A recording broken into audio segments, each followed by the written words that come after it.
Okay, good morning, everybody. Hope everybody's having a fabulous day. This is going to be a bit of a topic. Um, Amber Check. Uh, Obviously, I'm aware of what happened to that poor little girl, and haven't said anything because I do think in this sensationalized environment, everybody sort of jumps to conclusions and sides and tries to get their narrative out there quickly. The biggest message that I take from that horrible tragedy is that you cannot legislate good behavior. That is a tragedy in every sense of the word. And unfortunately, it's not. I have to be careful here. Do I have to be careful? Listen, workplace violence has no place. It's obviously against the law. There's all kinds of legislation that prevents that. I do find it interesting that despite uh, Daniel's admissions and descriptions of what he did and why he did them, it's only second degree murder. You're welcome to look up the difference between those two things. In fact, let me give it to you. Um, First degree is premeditated and planned. It sounds like it was premeditated and planned. Aggravating circumstances. Uh, and it carries a automatic life sentence. Second degree, intentional but not planned. He literally said in his statement, the ones that I've read anyway, is that he planned to do it. So there's something there's obviously something we're missing there. And there's lots of people that are, and rightfully so, are outraged by it. Uh, of course, there's the whole sort of uh, gravitation to women are not safe in men's spaces, which I absolutely disagree with. A couple of things that were said: the National North American Women's, I don't know what that stands for, NAWIC, says that change has been slow and clearly it's not enough. Another statement by her, this is Rita Brown: it's incumbent upon all of us that are in leadership, that are in any place of power in the ecosystem of the construction industry, to enforce its zero tolerance policy, which I don't disagree with. So it's not, I don't think it's a systemic problem. I think you have to look at this as a very individualized circumstance and what happened in that welding shop and why that transpired. That's where you're going to find the answers, not on the national stage. Because I looked up the stats. Again, this is another one from this Rita gal. Workplace violence should be treated as a safety hazard. It is a ticking time bomb at the end of the day, and it's going to happen to women. Well, you know what? It also happens to men.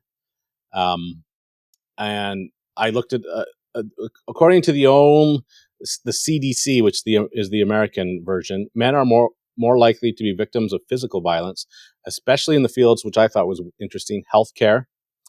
Data from CDC show that 80% of workplace homicides are men, with 30% of them working in retail-related fields, which I thought was interesting.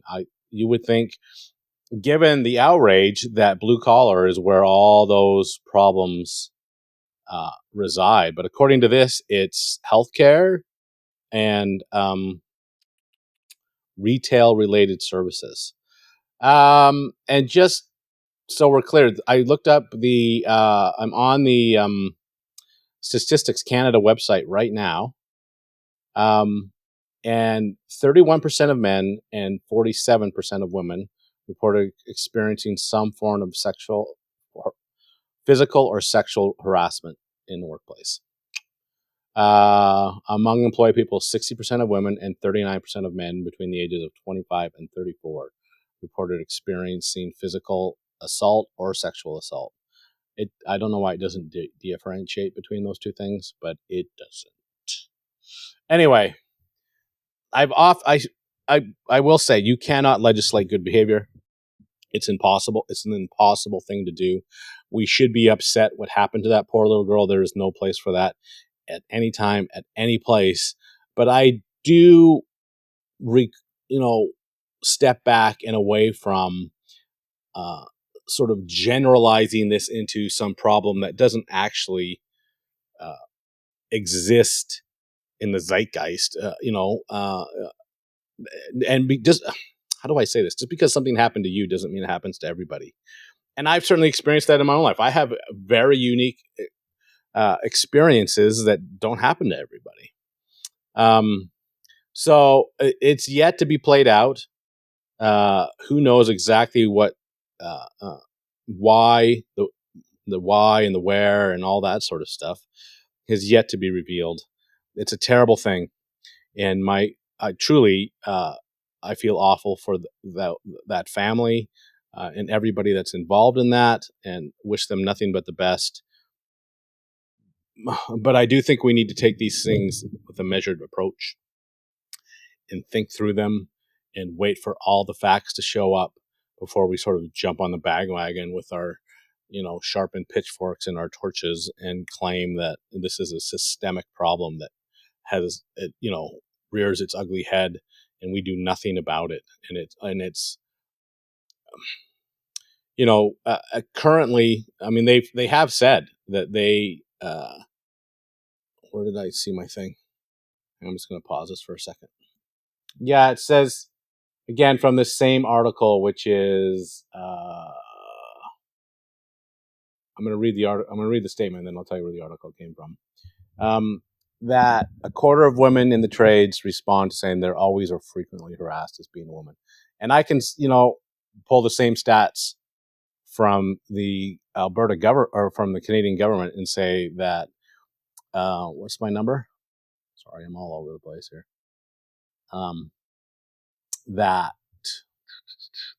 30% of men have responded to the same thing within the healthcare and retail sectors. It doesn't go down into the. This is the 19thnews.org. Now, again, you go into the whole crazy. What is real news these days? What isn't? The point is that we need to take these things seriously.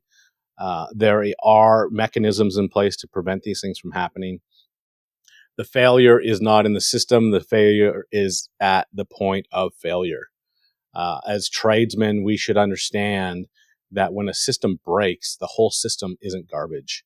That we go to the source, the problem, and solve it there, and don't generalize the whole thing and say, listen, sir, ma'am, you need to rip out your entire system because your zone valve failed or your motor failed or whatever.